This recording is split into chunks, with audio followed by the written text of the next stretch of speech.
Nahmaduhu wa nusalli wa nusallimu ala rasulihil karim, amma ba'du. Apabila seseorang meninggal dunia, maka tubuh dan amalnya akan bergabung di dalam kubur. Sementara itu seluruh kekayaan dan apapun yang dimilikinya selama ia hidup di dunia akan tetap tertinggal di dunia, tidak mengikutinya ke alam kubur.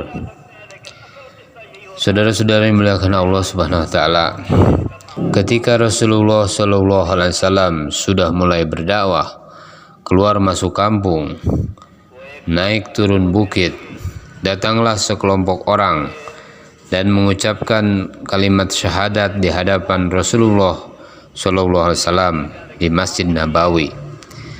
Kemudian mereka mengatakan, kami sudah beriman. Tetapi Rasulullah SAW mengatakan mereka belum beriman, karena kalimat tersebut baru diucapkan di mulut saja dan belum masuk ke dalam hatinya. Untuk mengerti tentang iman, kita harus belajar dan menanamkannya ke dalam hati. Jadi tempat iman adalah di dalam hati, bukan di mulut, dan juga bukan di telinga. Demikian pula yang ada di otak kita itu bukan iman, tetapi adalah ilmu tentang iman. Oleh karena itu, iman harus diletakkan pada tempat yang sebenarnya. Contoh, kita punya peluru senjata api di rumah kita sebanyak 50 butir. Kemudian 5 butir diantaranya kita lemparkan ke seekor kucing. Maka kucing pun tidak mati, karena tempat peluru bukan di rumah, bukan di kantong atau di tempat lainnya. Cara menggunakannya bagaimana? Cara menggunakannya juga bukan dengan hanya sekedar dilemparkan saja, tetapi yang benar adalah letakkan peluru. Jadi di dalam senapan, kalau 1 butir peluru saja kita letakkan di dalam senapan, kemudian ditembakkan, maka tidak hanya kucing saja, singa atau gajah sekalipun akan mati. Sehubungan dengan hal tersebut, maka kita harus belajar menanamkan iman ke dalam hati. Caranya, kita harus punya kerisauan untuk menyebarkan kalimat syahadat ke seluruh permukaan bumi dan mengajarkannya kepada makhluk Allah Subhanahu wa taala. Masalah ini merupakan tanggung jawab umat Rasulullah SAW sebagai pewaris tugas kenabian. Dengan belajar menyebarluaskan kalimat imaniyah tersebut melalui dakwah, maka iman akan mulai tertanam di dalam hati kita. Saudara-saudara yang dimuliakan Allah Subhanahu wa taala, seseorang yang sedang berjalan di kegelapan malam hari kemudian melihat seekor ular, maka dia akan merasa takut. Demikian pula ketika Nabi Musa alaihissalam melihat ular yang tercipta dari tongkatnya, beliau pun mempunyai perasaan takut.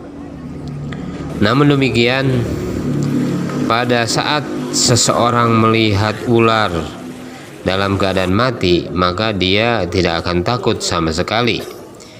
Dengan demikian, maka manusia yakin bahwa ular yang hidup akan membawa mudarat, sedangkan ular mati manusia yakin tidak akan berbahaya. Sifat yakin tersebut harus kita tanamkan ke dalam hati, bahwa semua yang ada di muka bumi ini adalah ciptaan Allah Subhanahu wa taala dan kehendak Allah Subhanahu wa taala. Iman ini harus kita pelajari dengan cara dakwah. Untuk kerja dakwah ini, Rasulullah SAW melakukan usaha dakwah selama 13 tahun, hanya menanamkan iman di hati orang-orang di kota Makkah. Setelah sifat iman tertanam di hati, beberapa orang Mekah Maka Allah Subhanahu wa taala perintahkan kepada Rasulullah sallallahu alaihi wasallam dan para sahabatnya tersebut untuk hijrah ke Madinah. Mereka tinggalkan keluarga, tinggalkan kekayaan, tinggalkan kota tempat kelahiran yang dicintai, karena mereka yakin Allah Subhanahu wa taala akan menjaga semua yang ditinggalkannya itu. Padahal mereka tinggalkan semua itu di tengah-tengah orang jahiliyah, yang mana orang-orang kafir tersebut dapat melakukan apa saja, termasuk membunuh keluarga yang ditinggalkannya. Meskipun mereka yang melakukan hijrah jamaahnya hanya sedikit, dengan peralatan yang sangat minim, mereka tak pernah merasa gentar. Hal ini dibuktikan dalam perang Badar. Mereka tidak takut menghadapi kaum kafir yang jumlahnya berlipat ganda dengan peralatan perang yang lebih lengkap dan lebih sempurna. Mereka tetap saja bisa tidur nyenyak di medan perang sekalipun, meskipun lebih dari 1000 musuh ada di hadapan mereka. Mereka seperti mereka tidak takut melihat ular mati, karena tidak berbahaya. Iman yang sudah kuat dan tertanam di dalam hati tidak akan membawa rasa takut kepada apapun dan siapapun, kecuali takut kepada Allah Subhanahu wa taala atas azabnya. Saudara-saudara yang dimuliakan Allah Subhanahu wa taala, kekuatan bom atom dibandingkan dengan kekuatan iman tidak ada apa-apanya. Kekuatan nuklir dibandingkan dengan kekuatan iman tidak ada apa-apanya. Iman mempunyai kekuatan yang dahsyat dan luar biasa. Kekuatan nuklir hanya dapat menghancurkan makhluk, tetapi kekuatan iman dapat mengalahkan apapun. Saudara-saudari dimuliakan Allah Subhanahu wa taala, orang yang sudah mempunyai iman dalam hatinya dapat melaksanakan segala macam perintah dari Allah Subhanahu wa taala. Apapun yang Allah Subhanahu wa taala perintahkan, maka dengan mudah manusia dapat melaksanakan apabila iman tersebut sudah tertanam kuat di dalam hati. Contoh, Allah Subhanahu wa taala perintahkan jangan membuat riba, maka dalam satu hari orang akan berhenti melakukan riba. Demikian pula perintah-perintah dan larangan-larangan yang lainnya akan dengan mudah dapat dilaksanakan.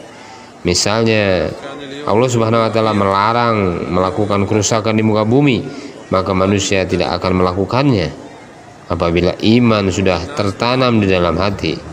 Dengan demikian maka dunia akan damai, aman dan tentram.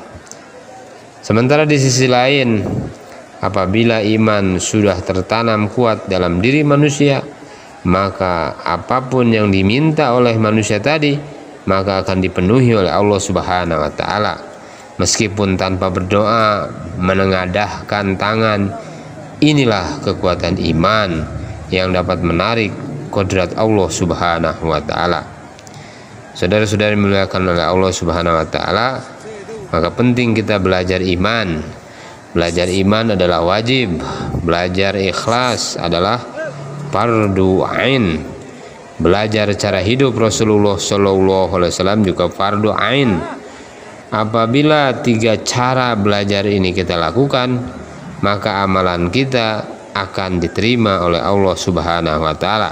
Setelah belajar dan paham, maka kita ada kewajiban untuk mengajar ke seluruh alam. Inilah yang disebut dakwah.